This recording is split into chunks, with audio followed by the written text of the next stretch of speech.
जबलपुर के केंद्रीय जेल में उस वक्त हड़कंप मच गया जब केंद्रीय जेल में एक कैदी फरार होने का प्रयास करने लगा और जेल का जब अलर्ट अलार्म बजा तो हड़कंप मच गया। आपको बता दें कि जबलपुर के नेताजी सुभाष चंद्र बोस केंद्रीय जेल में सुबह तक हाई प्रोफाइल ड्रामा चला।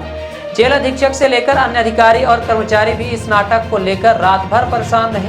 जानकारी मिल रही है कि आजीवन कारावास का एक कैदी शुक्रवार को जेल के भीतर से अचानक ही गायब हो गया। जेल प्रहरियों ने काफी देर तक उससे तलाश की। इसके बाद भी जब वह नहीं मिला तो अलर्ट का अलार्म बजा दिया गया और हड़कंप मच गया और फिर फरार कैदी की रात भर जेल के अंदर और बाहर तलाशी की गई। अधिकारियों को भी शंका हो रही थी कि कहीं कैदी भाग तो नहीं गया, जिसके बाद रात भर उसकी तलाशी की गई और आखिरकार सुबह वह जेल के भीतर झाड़ियों में छिपा हुआ पाया गया।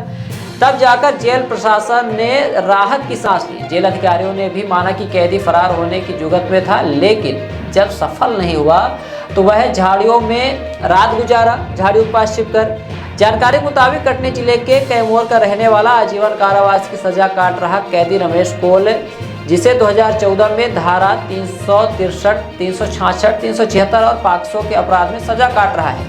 जब सभी कैदियों की गिनती की जा रही थी उस दौरान बैरक नंबर 9 में एक प्रहरी कम मिला।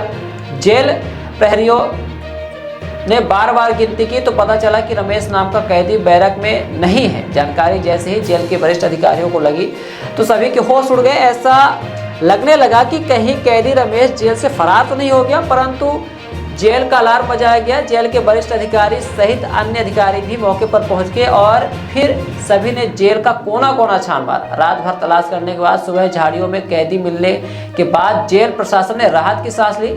उप जेलर मदन कमलेश ने जानकारी देते हुए क्या कुछ बताया है, आइए आपको सुनाते हैं।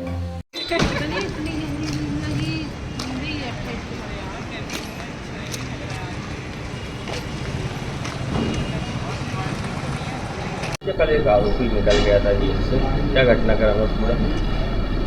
कल शाम को लॉकअप के समय ये रमेश पिता दद्दी निवासी कटनी लगभग 40 वर्ष उम्र है। ये बंदी है, पूर्व से कभी पेशी में फरार हुआ था।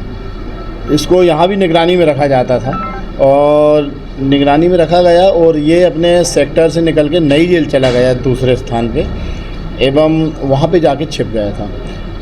जब गिनती हुई फाइनल लॉकअप की तो फिर देखा गया कि एक बंदी कम है, तो जेल अधीक्षक महोदय के निर्देशन में समस्त अधिकारी ने छानबीन की पूरे नई जेल में। क्योंकि अंधेरा हो चुका था रात, तो चारों तरफ पेट्रोलिंग की गई, गार्ड लगाई गई। तो उसके तहत जब जैसे ही सवेरा हुआ तो ये बंदी वहीं झाड़ियों में छिपा हुआ था और वहाँ मिल गया, जिसको सतर्कता से बल लगाया गया, ड्यूटी की गई। और तालाब के पास वहाँ नई जेल में जहाँ 7-8 एकड़ ज़मीन खाली है, झाड़ियाँ वगैरह हैं, उधर इसको जब उजाला होते ही दिन में इसे पकड़ा गया। यह जेल का ही कैंपस कहलाता है, जेल की आउटर वॉल के अंदर था। फरार नहीं हुआ था, लेकिन उसने प्रयास किया फरार होने का, परंतु जेल के कर्मचारियों अधिकारियों की सतर्कता और ड्यूटी जो की गई रात भर पेट्रोलिंग, उसके तहत ये फरार होने में असफल हुआ। किसका आरोपी है ये और कब से बंद है जेल? ये 376 का मुलजिम है, आजीवन कारावास की सज़ा में है। 2013 से है, कटनी निवासी है। सर्व सुविधायुक्त नेशनल हॉस्पिटल समान तिराहा रीवा में अब कैंसर का सफल उपचार और ऑपरेशन की सुविधा उपलब्ध है। हमारे यहाँ मिल रहा है आयुष्मान भारत निरामय योजना का लाभ। आयुष्मान जन आरोग्य योजना के तहत सभी प्रकार के मेडिक्लेम की सुविधा उपलब्ध है। हमारे यहाँ लेजर कैंसर, अस्थि रोग, एंडोस्कोपी, लेप्रोस्कोपी एवं प्रसूति रोग का अनुभवी चिकित्सकों के द्वारा उपचार किया जाता है। कैंसर के इलाज एवं ऑपरेशन अब रीवा के नेशनल अस्पताल में उपलब्ध है। नेशनल हॉस्पिटल के संचालक डॉक्टर अखिलेश पटेल के द्वारा उपलब्ध करवाई जा रही हैं सभी सुविधाएं। आयुष्मान से संबंधित किसी भी प्रकार की जानकारी के लिए संपर्क करें मोबाइल नंबर 9691288560 पर या फिर संपर्क करें 7566831551 पर। हमारा पता है नेशनल हॉस्पिटल समान तिराहा रीवा। संपर्क करें 0766235997 पर या फिर संपर्क करें 8602885990 पर।